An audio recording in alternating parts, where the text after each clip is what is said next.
तर आजची आपली पुढची रेसिपी आहे चटपटीत अशी ओली भेळ। तर अगदी सोप्या पद्धतीने हा व्हिडिओ मी तुमच्याबरोबर शेअर करणार आहे। व्हिडिओ जो आहे तो तुम्ही पूर्ण पहा, लहानांपासून मोठ्यांनाही आवडेल अशी ही भेळ आहे। व्हिडिओ नक्की ट्राय करा। तर सर्वप्रथम मी चिंच आणि गूळ समप्रमाणात घेतलेला आहे आणि चिंच आणि गूळ एका वाटीमध्ये एकत्र मिक्स करून घ्यायचं आहे।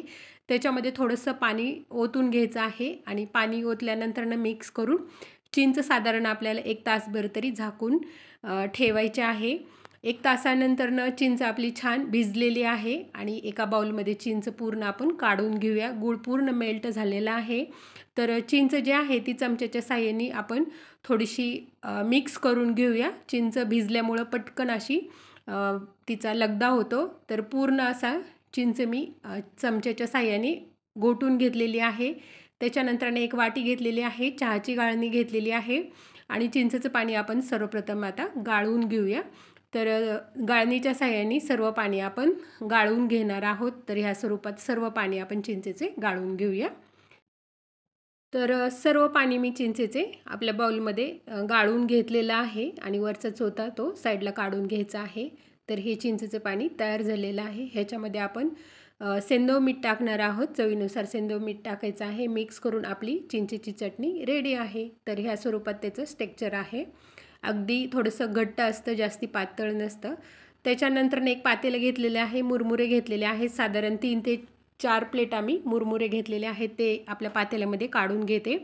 आणि त्याच्यानंतर फरसाण घेतलेलं आहे, आपल्या आवडीनुसार फरसाण घ्यायचं आहे। तर साधारण 3 प्लेट आम्ही फरसाण घेऊन मिक्स करून घेऊया सर्वप्रथम।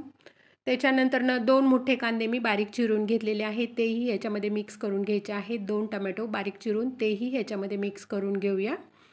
त्याच्यानंतर आपण ह्याच्यामध्ये कैरी टाकणार आहोत। तर उन्हाळ्याचा सीझन आहे, कैरीचा सीझन आहे, त्याच्यामुळं कैरीही अवेलेबल आहे। तर 1 मोठी कैरी मी बारीक चिरून ह्याच्यामध्ये मिक्स केलेली आहे। त्याच्यानंतर लाल मिरची पावडर टाकणार आहे, साधारण 1 चमचा। तर तिखट आपल्या आवडीनुसार ठेवायचं आहे।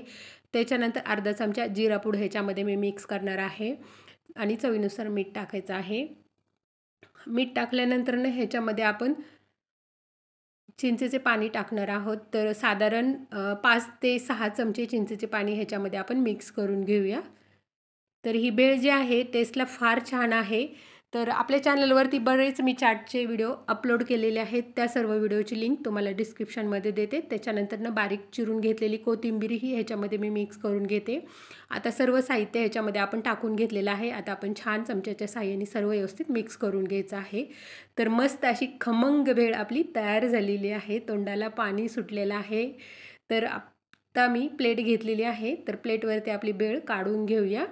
तर सर्व भेळ मी प्लेटवरती काढून घेते। तर भेळ पहा आपली फार सुंदर तयार झालेली आहे।